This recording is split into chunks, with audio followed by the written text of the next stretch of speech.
Soy el ingeniero Carlos Alberto Bravas Matos, estudiante del posgrado en Ciencias en Ingeniería Electromagnética de la Universidad Autónoma Metropolitana Cejas Capozalco, del Departamento de Ciencias Básicas e Ingeniería. Y vengo a presentarle una comunicación de resultados de lo que va a ser mi trabajo de tesis, que se trata del control de un motor de inducción monofásico mediante el formalismo de lagrangianos controlados. Ahora, es bien conocido que la máquina de inducción es el alma de la industria y es un sistema de conversión de energía que transforma la energía eléctrica en movimiento. Los motores polifásicos impulsan bombas y talleres, mientras que los servomotores bifásicos guían sistemas de control.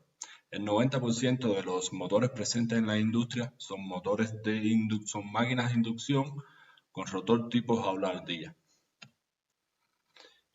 ¿Cómo funciona? Un motor monofásico gira producto de la interacción entre el campo magnético generado entre estator y rotor. ¿Cómo?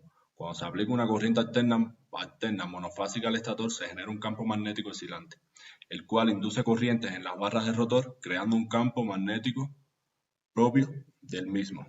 La interacción entre ambos campos, rotor y estator, produce un par de fuerzas que hace girar el rotor de la máquina. Podemos ver esquemáticamente lo que es un rotor tipo jaula ardilla. Estas son las barras transversales que están soldadas a los anillos extremos y no hay conexión eléctrica metálica entre el rotor y el estator. El estator solamente influye en el rotor mediante la inducción electromagnética. Además, el rotor está conectado rígidamente a su propio eje de rotación y el rotor, que viene a estar representado por esta figura de acá, la cual es esquemática, no se presenta así en la vida real, tiene una distribución simétrica en todo lo largo del cuerpo de la máquina. ¿Qué podemos ver aquí? Este es el sistema que se va a estudiar, el cual contiene 4 grados de libertad, los cuales están representados de esta manera, siendo alfa el rango de la dimensión de nuestro sistema, donde X1, X2 y X3 representan las cargas que se mueven en cada uno de los enrollados de la máquina y X4 viene a ser la posición angular de la máquina. Las primeras derivadas corresponden a las velocidades de nuestro sistema, las cuales van a ser las derivadas de las corrientes en cada uno de los enrollados más la derivada de la posición, que se comprende como la velocidad angular. Además, contiene un devanado en el estator con resistencia RS y 2 devanados en el rotor con resistencia R, que además son iguales por cuestiones de simetría, y se considera el momento de inercia de la máquina, la autoinductancia propia de los devanados y las inductancias mutuas entre los devanados del estator y el rotor. Ahora, ¿qué viene siendo un lagrangiano? Bueno, un lagrangiano es una función escalar que define la dinámica macroscópica de un sistema. Es una función del espacio de fase, cuyo argumento es el estado de movimiento y depende de las posiciones y las velocidades. Las velocidades se entienden como las primeras derivadas de las posiciones. Bueno, las ecuaciones de Euler-Lagrange.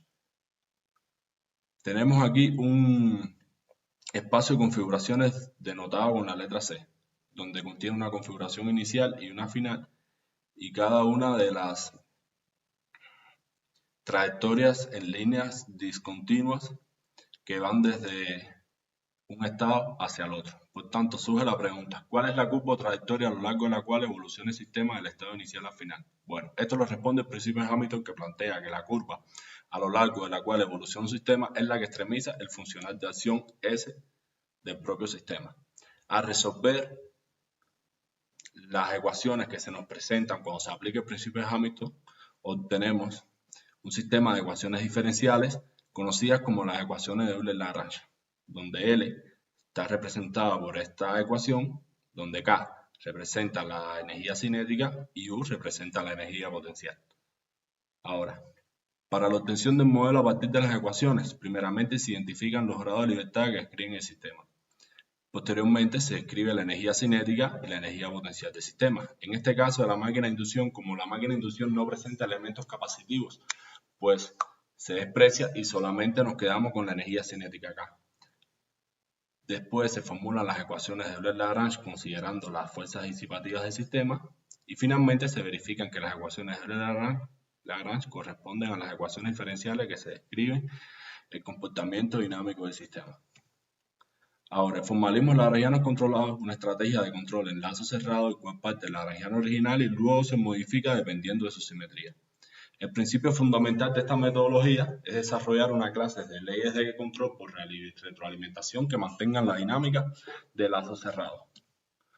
Ventajas. Es una estrategia de control no lineal la cual hace uso de las leyes de conservación de la energía, lo que permite observar con claridad lo que se quiere optimizar y además hacer un control en lazo cerrado, pues es posible generar una prueba formal de estabilidad.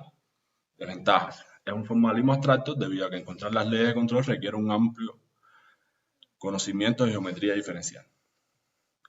¿Qué tenemos como antecedente de este trabajo? El principal antecedente es el Krohn-Riemannian Electrodynamics, que se desarrolla un método para estabilizar sistemas mecánicos utilizando la técnica de lagrangianos controlados, y en la segunda parte de este artículo se aplica la técnica a un motor de inducción tipo jaula de ardilla. El segundo artículo que va a ser referencia es el lagrangianos controlados y estabilización de sistemas mecánicos unidos del autor conocido como el artículo de Bloch, donde describe un método para estabilizar sistemas mediante lagrangianos controlados y después se ilustra con ejemplos de péndulos invertidos sobre un carro. Además tenemos el formalismo variacional y control de sistemas de levitación, donde se aplican lagrangianos controlados para estabilizar sistemas de levitación magnética, y finalmente aplicación de formalismo lagrangianos controlados en la regulación de velocidad de un motor trifásico. Aquí se presenta un método para estabilizar sistemas mecánicos con simetría usando lagrangianos controlados y después se modifica para controlar en lazos cerrados máquinas bifásicas y trifásicas.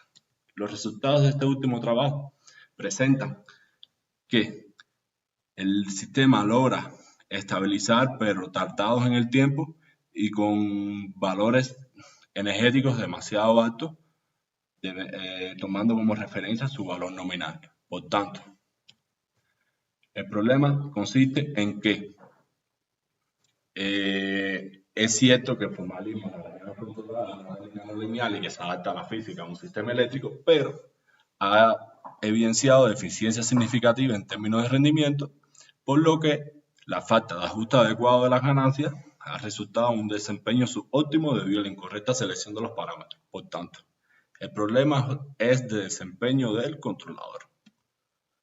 La justificación de este problema es que este método se encuentra en fases de prueba y no es muy conocido en la literatura. Por eso, la importancia de investigar y optimizar estos parámetros para mejorar el rendimiento y la eficiencia del control de motor de inducción. El objetivo general de este trabajo es analizar el espacio de parámetros del controlador de la máquina de inducción, tipo jaula de ardilla, con el propósito de diseñar y desarrollar un control óptimo basado en formalismo lagrangiano controlado, y encontrar el lagrangiano controlado de una máquina de inducción monofásica tipo jaula de ardilla con el propósito de obtener ley de control. Además, analizar y determinar los parámetros adecuados para optimizar el controlador.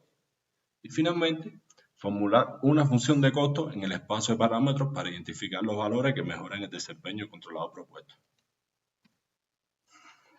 La metodología para realizar este trabajo es revisar la bibliografía existente referente al formalismo lagrangiano controlado, tomando como referencia principal el artículo de Krohn, estudiar la geometría diferencial necesaria para entender el formalismo de los lagrangianos y proponer el lagrangiano controlado del sistema y su modificación. En la segunda etapa, encontrar el controlador del sistema a partir del formalismo lagrangiano controlado y finalmente formular una o varias funciones de costo cuyos valores determinen los parámetros óptimos de la función de controlador.